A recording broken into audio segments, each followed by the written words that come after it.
Listen, the college environment is incredible because you are in an environment with young people your age who want to do something with their lives.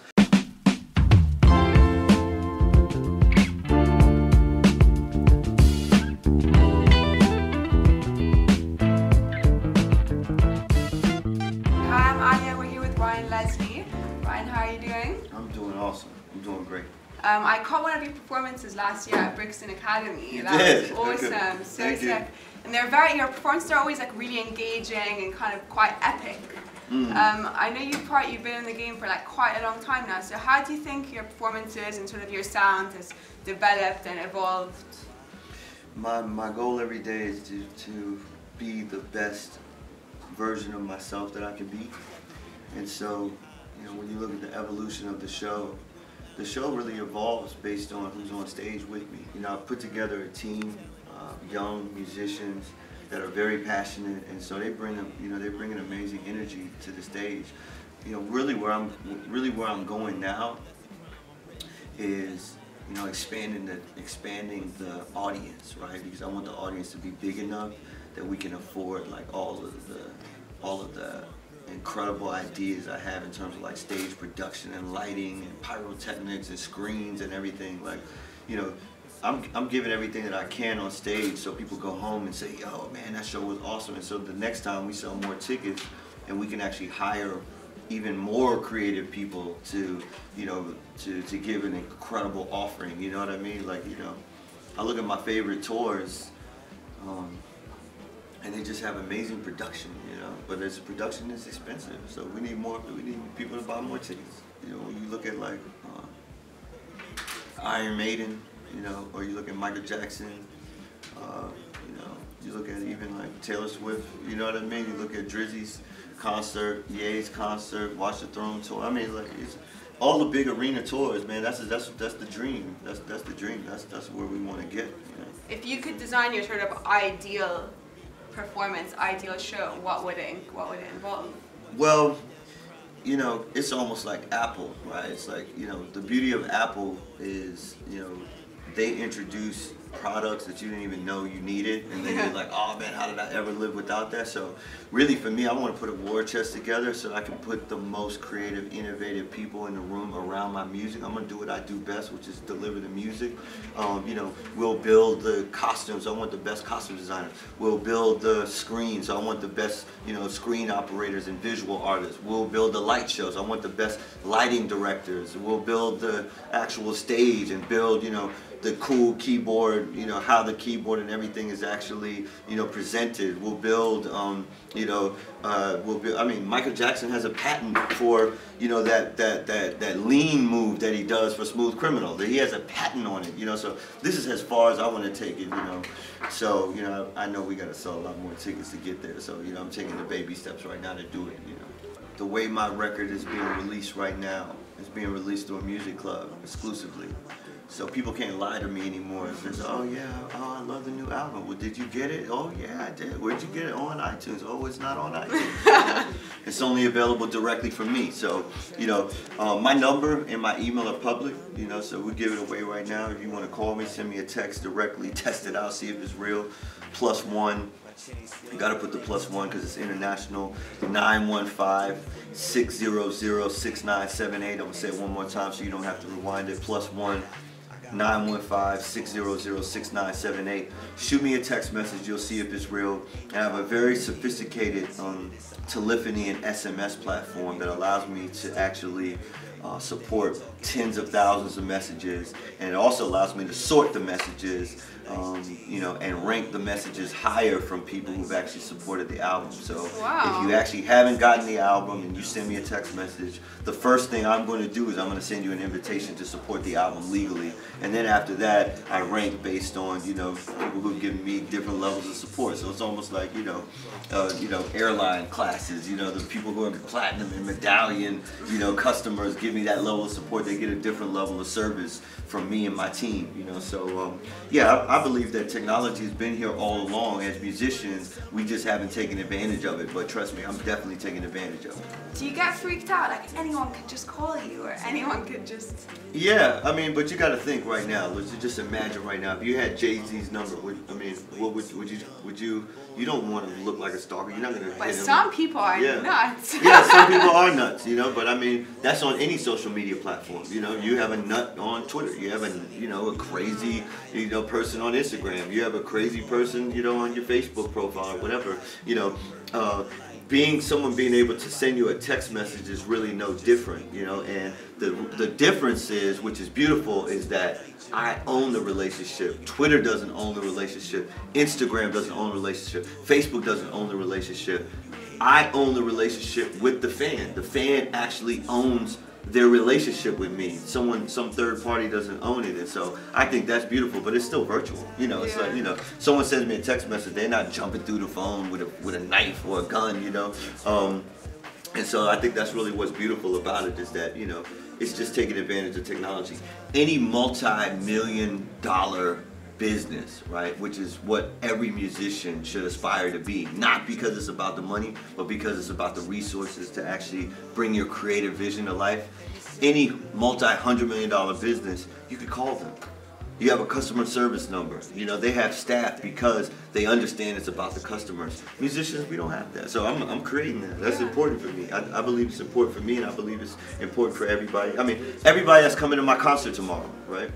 Anybody that got tickets directly from me, you have to imagine how crazy this seems. Imagine you got concert tickets to a Beyonce concert, and your tickets didn't arrive in email, and you could actually write Beyonce and say, hey, I'm coming to your concert, I didn't actually get my tickets though, and she could say, you know what, thanks for coming to my concert, thanks for getting tickets, I'm gonna put you with somebody on my team to make sure you're taken care of.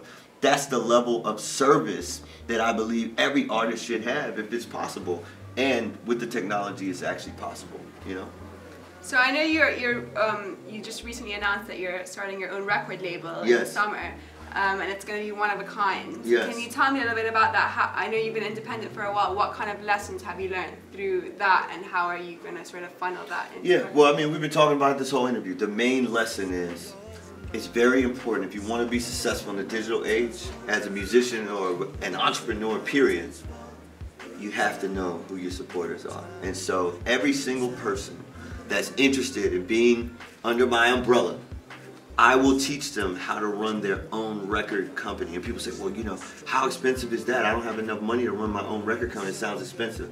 I'll teach them how to run their own record company the same way I run my own record company. No manager, no label, straight off the iPhone for $200 a month, right? And so that's crazy, $200 a month. What is that? 110, 120 pounds a month. You could run your own record company. I'll show you how to do it.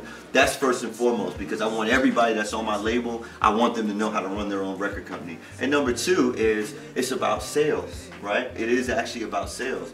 When music is available for free, every sale counts. And so you have to understand that 1% of releases accounts for 77% of money spent on music, right? So that means that less than 3% of albums released every year sell more than 1,000 copies. And so for me, wow. I'm interested. Well, first of all, I'm part of the 3%, right? I might be part of the 1%, right? Yeah. And what's also interesting is that I'm interested in teaching young musicians how to be part of that 3%. There's so many kids out here, man. They put so much passion and energy and investment in their music, and they say, you know what? I just got to give it up for free. You know what I mean? And so that's what I'm saying. It's like, what if you were a girl? You have so much more passion. You doll yourself up. You go out on a date, and it's just like, well, no matter what he does, I'm just give it away for free. That's not the case. You know what I'm saying? You don't give it away for free. Somebody got to show, they got to make an investment of time, energy, at least give you a nice dinner or something.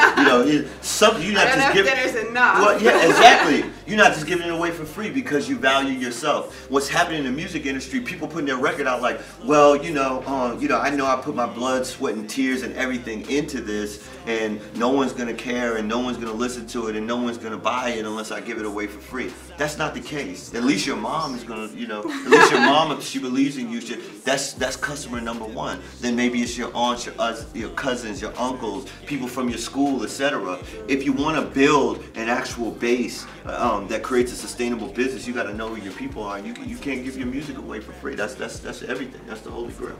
My music is not. It is free if somebody wants to pirate it, but it's not free. There's no price of free on my record because I've invested too much into it, you know. Which women have you sort of looked up to or kind of been mostly inspired by? Yeah, you know, I gotta say my mother and my sister first. I mean, all the way, all day, you know. So my mother, she is an officer in the Salvation Army. She sacrificed her whole life in the service of others. She's taught me the importance of mentorship. She's taught me the importance of giving back. She taught me the importance of paying it forward, whatever you want to call it, giving back, paying it forward, whatever. I run probably the most incredible internship program on the planet for music or otherwise. And I really gotten a lot of that from my mother. And then my sister. My sister is just a pillar of what, you know, a great family structure should be. She is an educator. Her and her husband both work in the Arizona college level, advising students and helping to guide people who look to them for advice and direction. And you know, she's the first. You know, I'm the older of the two kids, but she already has my nephew, and I'm about to have a niece. You know, probably by the time that this article, that this video gets live, I'll have a niece. You know, and so you know, I'm so excited for my niece. You know, in terms of International Women's Day, because I believe that she has two such amazing figures, and I respect both of them and love them with all my heart. She has two amazing figures to look up to and to grow up with and be under the guidance and the protective wings of, you know, two women that I consider angels.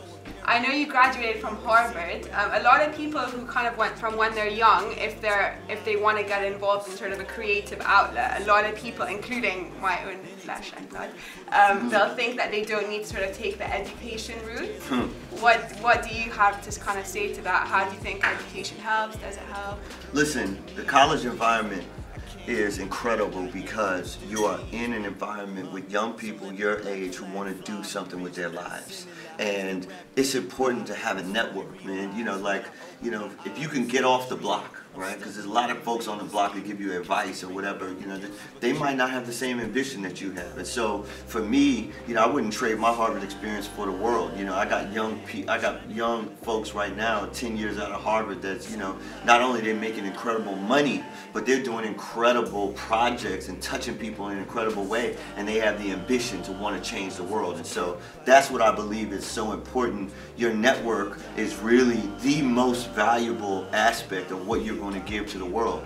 You can say that you're going to do it on your own. Nobody does it on their own. You know, even for me, my interns, my mentors, my business manager, my attorney, people that worked on labels previously, you, the guy that's on this camera, all of this network is what allows me to have a platform to express myself. And so I believe that the college environment is just a place where young people, they got hustle and they're ambitious, and they really, that college network becomes your network later on in life that you can call on. And so when I want to call on the best lawyers, call on the best entrepreneurs, call on the best people in finance, they all went to Harvard with me. You know, they're part of, you know, call on the best, you know, cultural commentators, bloggers, or writers, or, you know, they've all gone on to do incredible things, and I think that that's what's important about college for me.